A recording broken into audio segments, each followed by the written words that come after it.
सुरक्षा रक्षक सल्लागार समितीचे महाराष्ट्र शासनाचे सदस्य आहेत आणि भारतीय मजदूर संघाचे प्रदेश मंत्री आहेत। आज त्यांचा सन्मान विद्यालयाचे ज्येष्ठ शिक्षक मल्हार सरांना विनंती करतो, आदरणीय मोहिते साहेबांचा सन्मान त्यांनी करावा।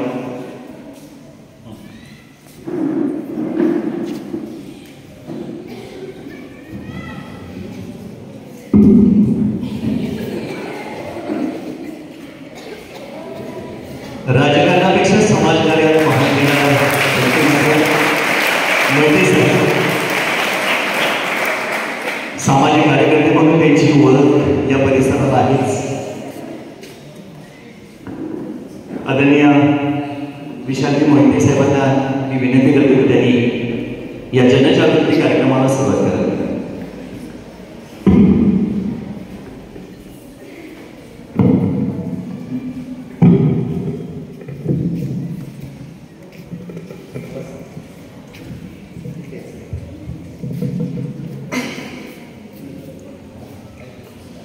भारत माता की जय, भारत माता की जय, वंदे मातरम।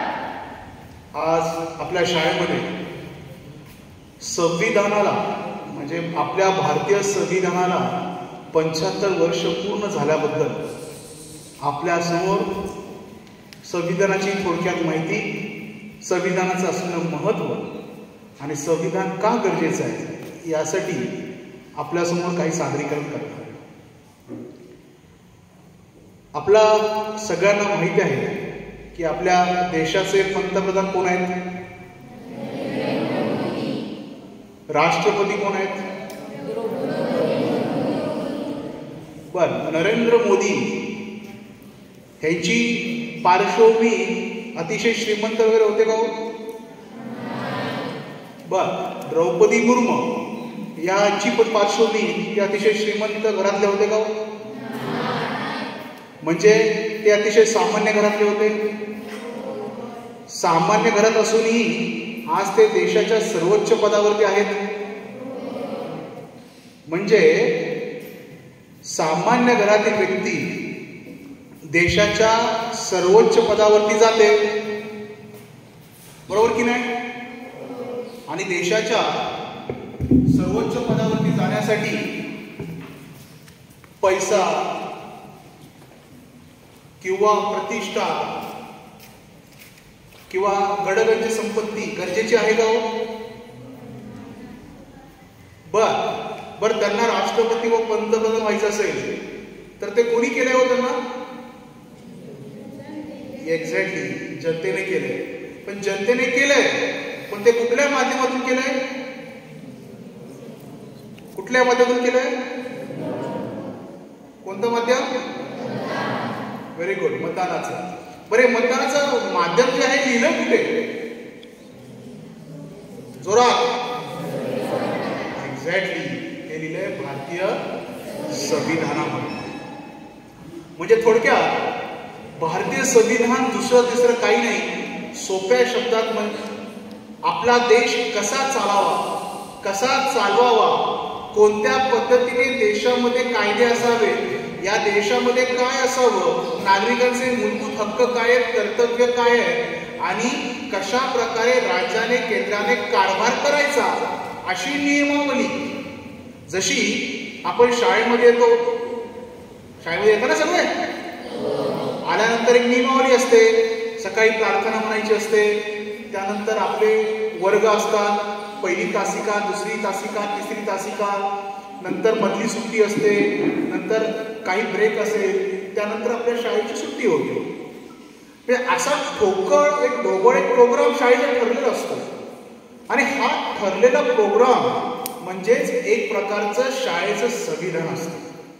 शाळेमध्ये पण तुम्ही बघाल, मुख्याध्यापक असतात, शिक्षिका असतात, सहशिक्षक असतात, उपमुख्याध्यापक असतात किंवा विविध ज्या समिती असतात, स्वच्छता समिती असेल किंवा पालक समिती असेल, अशा समित्या असतात की नाही? अशा स्वरूपाच्या समित्या या देश चालवण्यासाठी असतात आणि त्या कशा प्रकारे असल्या पाहिजेत? त्या समित्यांचं कोण प्रमुख असलं पाहिजे हे सगळं कुठं दिलंय? भारतीय संविधानामध्ये. आणि त्या भारतीय संविधानाची तोंड ओळख करून देण्यासाठी आपण सगळे या ठिकाणी जमलो आहोत. किती इंटरेस्टिंग गोष्ट आहे. हजारो वर्ष गुलामगिरी, 250 वर्ष ब्रिटिशांचं शासन आणि त्यानंतर भारताला अचानक स्वातंत्र्य. पण हे अचानक स्वातंत्र्य मिळालं नाही. हे स्वातंत्र्य मिळवण्यासाठी आपल्या अनेक पूर्वजांनी बलिदान दिलेलं आहे. परंतु ब्रिटिशर्स म्हणायचे की हा देश जरी आम्ही स्वतंत्र करत असू, परंतु भारतीयांची एवढी क्षमता नाही की हा देश ते चालवू शकतील. म्हणून त्यांनी पहिला स्वातंत्र्याचा कायदा आणला 1946 साली. भारतीय स्वातंत्र्याचा कायदा, ज्या कायद्याने आपण स्वतंत्र झालो तो कायदा प्रथम आला. मग ते लॉर्ड माउंटबॅटन आले, पंडित जवाहरलाल नेहरू, आपले गांधीजी असतील, अशा अनेक विचारवंत त्या ठिकाणी एकत्र बसले आणि भारताला कशा प्रकारे स्वातंत्र्य दिलं पाहिजे अशी रूपरेषा ठरली. पण रूपरेषा तर ठरली, परंतु आपल्याला हा देश चालवायचा आहे. त्यासाठी पहिली बैठक झाली, त्याला म्हणतात संविधान सभेची पहिली बैठक. ती झाली 31 डिसेंबर 1947 रोजी. देश स्वतंत्र झाल्यानंतर हा देश कसा चालला पाहिजे. आणि आपण नुसतं स्वतंत्र झालो नाही, आपण सार्वभौम झालो, सौरीन झालो. आणि सार्वभौम याचा अर्थ आहे की आपल्या देशावरती कुठल्याही दुसऱ्याही परकीय सत्तेचं कुठलाही अंमल असणार नाही. नुसतं आपण स्वतंत्र झालो नाही तर सार्वभौम झालो. आणि कोण सार्वभौम असेल तर इथली जनता ही सार्वभौम असेल.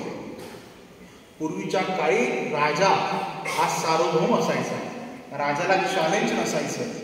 तरी पण प्रत्येक जेव्हा राज्याभिषेक व्हायचा, अगदी प्रभू रामचंद्रांचा झाला असेल, शिवाजी महाराजांचा झाला असेल, प्रत्येक राज्य कारभाराच्या वेळी किंवा राज्याभिषेकाच्या वेळी जेव्हा त्यांची परंपरा असे संस्कृत श्लोकांचं पठण होत असेल, तेव्हा तिथे जो राज्याभिषेक करणारा त्या राजाच्या डोक्यावरती एक दंडा मारायचा आणि म्हणायचा राजन दंडोसी.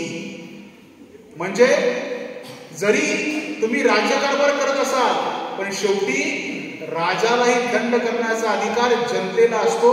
म्हणून तर जेव्हा प्रभू रामचंद्र जेव्हा वनवासातून माघारी आले आणि एका परिटाने प्रश्न विचारला की नाही राजन, सीतामाई त्या ठिकाणी राहिल्या होत्या आणि त्यामुळे आम्हाला आमच्या मनात किंतु परंतु आहे, त्यामुळे सीतेला अग्निपरीक्षा आहे. सांगायचा उद्देश असा की आपल्याकडे जनता ही सर्वश्रेष्ठ आहे. जनता म्हणेल तसाच राज्यकारभार चालतो. म्हणून तरी इलेक्टोरल आणि इलेक्शन सिस्टम. तुम्ही भारताचं संविधान सगळ्यांनी पाहिलंय का तरी? भारताचं संविधान या ठिकाणी आलंय, त्याची उद्देशिका फार इंटरेस्टिंग आहे. सगळ्यांनी ती आवर्जून वाचली पाहिजे. त्यामध्ये असं म्हटलंय की आम्ही भारताचे लोक, कोण? आम्ही भारताचे लोक ही राज्यघटना अंगीकृत करतो. आपण ती अंगीकृत केली 26 नोव्हेंबर 1947 साली, 1949 साली. आणि ती खऱ्या अर्थाने आपण प्रजासत्ताक झालो 26 जानेवारी 1950 साली. 26 नोव्हेंबर 1949 ला आपण जेव्हा ही राज्यघटना अंगीकृत केली, त्याला आपल्या आदरणीय पंतप्रधानांनी संविधान दिन म्हणून घोषित केलं आहे. आणि त्या दिवशी साधारणपणे सर्व त्या उद्देशिकाचं पारायण होणं अपेक्षित आहे. पण त्या उद्देशिकामध्ये म्हटलंय काय? आम्ही भारताचे लोक काय करणार? समतायुक्त समाज बनवणार, बंधुतायुक्त समाज बनवणार, न्यायाचा समाज बनवणार. म्हणजे समता, बंधुता, न्याय कुठे दिलाय? भारतीय संविधानाच्या उद्देशिकेमध्ये दिलेला आहे. समता म्हणजे काय? समता म्हणजे तू आणि मी एकच आहे. जाती पातीमध्ये भेद नसले पाहिजे. आणि अशा प्रकारे समानतेचं तत्वज्ञान आपल्या भारतीय संविधानाने त्याच्या उद्देशिकेमध्ये म्हटलेलं आहे. दुसरा न्याय. कोणीही माणूस जर ज्याच्यावरती अन्याय झाला असेल तो न्यायासाठी झगडू शकतो, न्याय मागू शकतो. त्यामुळे न्यायाचं प्रतिबिंब सुद्धा आपल्या भारतीय संविधानामध्ये 100% केलेलं आहे. संधीची समानता.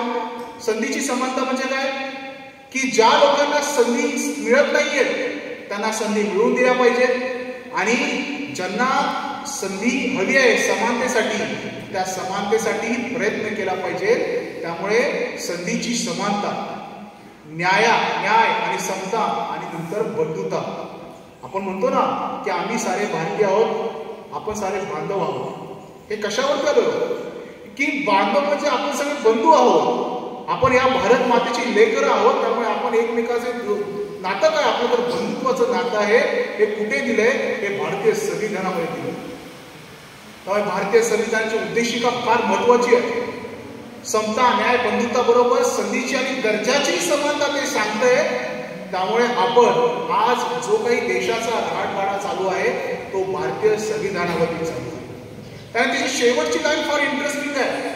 आपण हे सगळं स्वीकारलंय म्हणजे बाबा हे सगळं ठीक आहे, समता ठीक आहे, बंधुता ठीक आहे, न्याय पण ठीक आहे, समानता ठीक आहे, पण हे कोणी करायचं आहे? तर त्यामध्ये म्हटलंय आम्ही भारताचे लोक हे सर्व अंगीकृत करतो.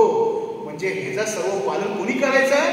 तर आपण सर्वांनी मिळून या गोष्टीचं पालन करायचं आहे असं आपली उद्देशिका म्हणतो. उद्देशिका म्हणजे संपूर्ण भारतीय संविधानाचा आत्मा.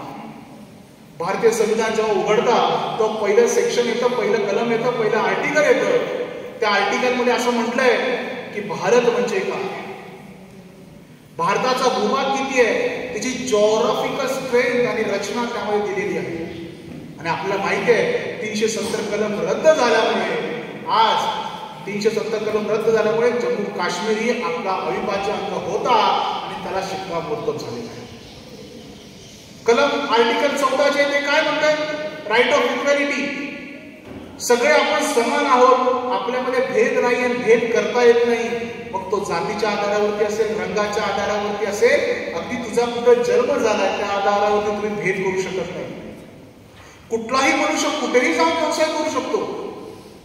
ह्याचं स्वातंत्र्य कुठं दिलं असेल तर ते भारतीय संविधानामध्ये दिलंय. नोकरीचं स्वातंत्र्य, उपजीविकेचं स्वातंत्र्य, शिक्षणाचा अधिकार जर कुठे दिला असेल तर भारतीय संविधानामध्ये शिक्षणाचा अधिकार दिला. अगदी आपली जी संस्था उभी आहे ती संस्था उभी आहे ती कोणाच्या प्रेरणेमुळे किंवा कोणाच्या आदर्शामुळे, तर ती भारतीय संविधानामुळे. कारण की शिक्षणाचा अधिकार मूलभूत अधिकारामध्ये गणला जातो आणि त्यासाठी भारतीय संविधानाने पुढाकार घेऊन संस्था स्थापन करण्याचा अधिकार, अगदी त्या संस्था मायनॉरिटीच्या असतील किंवा मेजॉरिटीच्या असतील तो स्थापन करण्याचा अधिकार दिला. धर्म स्वतंत्राचा अधिकार. प्रत्येकाला वाटलं मी कुठलाही धर्म तो मी पाळू शकतो. कोणाला वाटलं की नाही आज मला ही पूजा पद्धती करायची आहे तर ती पूजा करू शकतो. म्हणजे पूजा पद्धती स्वतंत्र भारतीय संविधानाने दिले. पण त्याच्यावर आणखी काय दिलंय? जर एखाद्याचं शोषण होत असेल, पिळवणूक होत असेल तर त्या पिळवणुकीबद्दल आवाज उठवण्याचं स्वातंत्र्य सुद्धा भारतीय संविधानाने आपल्याला दिलंय. समजा आजही चाइल्ड लेबर ऍक्ट म्हणजे मुलांना काम करण्यावरती बऱ्याच ठिकाणी बंदी आहे. का बंदी आहे? कारण त्यांचं वय हे शिक्षणाचं असतं, एज्युकेशन घेण्याचं असतं. त्यामुळे आगामी काळात जर अशा स्वरूपाचं काही आढळलं तर त्यामध्ये कारवाई होते. हे कुठे दिलंय? तर ते भारतीय संविधानामध्ये दिलेलं आहे. निवडणुकीची रचना आपल्याला माहिती आहे की आजही आपल्याला माहिती आहे उपराष्ट्रपती पदाची निवडणूक या ठिकाणी चालू आहे. सगळ्यांना माहिती आहे की नाही? जनदीप आपले धनगड जे होते उपराष्ट्रपती त्यांनी राजीनामा दिला आणि इलेक्शन चालू आहे. पण ती इलेक्शन उपराष्ट्रपतीची कुठे घ्यायची, कशा पद्धतीने घ्यायची, त्या ठिकाणी कोणी मत करायचं, हा सर्व जो इलेक्शनचा पूर्ण मॉड्यूल आहे किंवा सांगाड आहे हा कुठे दिलाय? तर तो भारतीय संविधानामध्ये दिला. तर भारतीय संविधानामध्ये मूलभूत हक्क दिले पण मूलभूत कर्तव्य दिलेत का? हो, कर्तव्य दिलेत. आत्ताच आपण म्हणतो 15 ऑगस्ट झाला, सगळ्यांनी झेंडावंदन केलं की नाही? आपण झेंडावंदन करताना किंवा आपण छोटा फ्लॅग आपल्या खिशाला लावतो आणि दुसऱ्या दिवशी त्या फ्लॅगचं काय होतं? कुठेतरी कुठल्या तरी अवस्थेत पडलेला असतो. त्यामुळे झेंडा जो होतो, झेंड्याचं रक्षण करण्याचं अधिकार आणि कर्तव्य तर कुठे दिले? तर ते कर्तव्य पालन करण्याचं काम सुद्धा या भारतीय संविधानाच्या व्याख्येत दिले. आपली जी स्थळं आहेत, बाजूलाच आपल्याला माहिती आहे की आपलं सागरेश्वर सारखं सुंदर पर्यटन स्थळ आहे किंवा जागतिक वारसे आहेत. याचंही संरक्षण करण्याचं काम जर कुठे दिलं असेल तर ते भारतीय संविधानामध्ये दिलेलं आहे. त्यामुळे भारतीय संविधानामध्ये कर्तव्य आहेत, पण त्याचं पालन करणंही गरजेचं आहे. कारण की कर्तव्य कुठली आहेत की आपण चांगलं नागरिक म्हणून वागलं पाहिजे. या देशामध्ये जर कुठलं एखादं गैरकृत्य होत असेल तर ते रोखलं पाहिजे. अशा स्वरूपाचंही कर्तव्याचं स्वतंत्र किंवा कर्तव्य करण्याचं भान या भारतीय संविधानामध्ये दिलेलं आहे. भारतीय संविधानाची व्याप्ती मोठी आहे. जेव्हा पत्रकार किंवा पुस्तक एखादं छापलं जातं किंवा पत्रकार एका वर्तमानपत्रात लेख लिहिला जातो किंवा बोलण्याचं स्वातंत्र्य, म्हणजे मी आज या ठिकाणी येऊन बोलतोय ते अभिव्यक्तीचं स्वतंत्र, तर ते कुठं दिलं असेल तर ते भारतीय संविधानामध्ये दिलंय.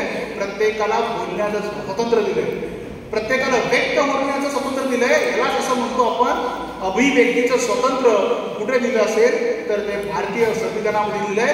Right to speech, right to act असं दिलंय. व्यक्ती स्वातंत्र्य पण दिलंय. आर्टिकल 21 मध्ये प्रत्येकाला स्वातंत्र्याचा अधिकार दिलाय. तो आर्टिकल 21 मध्ये दिलाय. पर्यावरण रक्षणाचा अधिकार दिलाय. प्रत्येकाने पर्यावरणाचं संरक्षण केलं पाहिजे, जतन केलं पाहिजे. अशा स्वरूपाचा अधिकार जर पुढे दिला असेल तो पर्यावरणाचा अधिकार सुद्धा या भारतीय संविधानामध्ये दिला. बरं, भारतीय संविधानाचं पालन का करायचं, का ऐकायचं? आपल्याला माहिती आहे की आपण जेव्हा घरामध्ये राहतो तेव्हा बऱ्याच वेळा काय होतं की आजी आजोबांचं ऐकलं जातं बऱ्याच वेळा. बरं, आजी आजोबांचं काय ऐकलं जातं? कारण त्या वयाने मोठी असतात. घरामध्ये साधारणपणे चालते कोणाची, आई वडील कोणाचं ऐकतात? आजी आजोबांचं ऐकतात, कारण की त्यांना प्रदीर्घ अनुभव असतो. त्यामुळे आपला देश चालवण्यासाठी अशाच प्रदीर्घ अनुभव असलेल्या लोकांची गरज असते आणि अशीच लोक आपण आपल्या मतदानाद्वारे निवडून देत असतो. त्यामुळे आपल्या संविधानाची निर्मिती ही झालेली आहे आपलं स्वतःचं संरक्षण करण्यासाठी, इतरांचं संरक्षण करण्यासाठी आणि हा देश घडवण्यासाठी. साधारणपणे हा देश आता चांगला पुढे चालतो. आपण ऐकतो ना देशाची आर्थिक प्रगती चांगली होते, परंतु या देशाला धोकेही भरपूर आहेत. कुठले कुठले धोके सांगू शकता का? आतंकवादी कारवाई, आतंकवादी हल्ले होतात की नाही आपल्याकडे? आतंकवादी हल्ल्याचं असेल किंवा नक्षलवाद्यांचं संकट एक आहे की नाही? नक्षलवाद्यांचं संकट या देशावरती मोठ्या प्रमाणात आहे. या देशामध्ये अनेक कॅम्पसमध्ये, अनेक विद्यापीठामध्ये भारत तेरे तुकडे होंगे यासारख्या घोषणा दिल्या जातात. त्यामुळे देश एकसंध करण्याचा चॅलेंज आज आपल्या समोर आहे. त्यामुळे भारतीय संविधानाने आपल्याला अशा प्रकारे जर कोण देश विघातक कृत्य करत असेल, देश विघातक कृत्य करण्याचा प्रोत्साहन देत असेल तर त्याला दंडित करण्याचा, शासन करण्याचाही अधिकार आपल्या भारतीय संविधान दिलेला आहे. त्यामुळे अशा प्रकारची विविध अधिकार, विविध हक्क भारतीय संविधानाने आपल्या या पुस्तकामध्ये दिलेला आहे.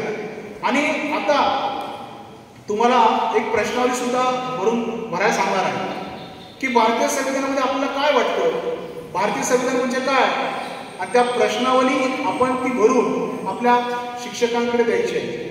त्यामुळे भारतीय संविधान म्हणजे काय? भारतीय संविधान म्हणजे एक पुस्तक जे नागरिकत्वाचा अधिकार देतं, जगण्याचा अधिकार देतं, व्यक्ती स्वातंत्र्याचा अधिकार देतं, व्यापाराचा अधिकार देतं, एव्हाना आपण कसं वागावं, कसं बोलावं, कसं चालावं याचा संपूर्ण अधिकार देतं. अशा प्रकारे भारतीय संविधानाची थोडक्यात ओळख मी आपल्याला करून दिलेली आहे. आपल्याला जर काही प्रश्न असतील तर आपण ते विचारावे आणि इथेच आपल्याला एक प्रश्नावली भरून घेण्यात येणार आहे की भारतीय संविधानाची त्यामुळे थोडक्यात माहिती आहे. ती माहिती आपले पुढील वक्ते देतील. धन्यवाद.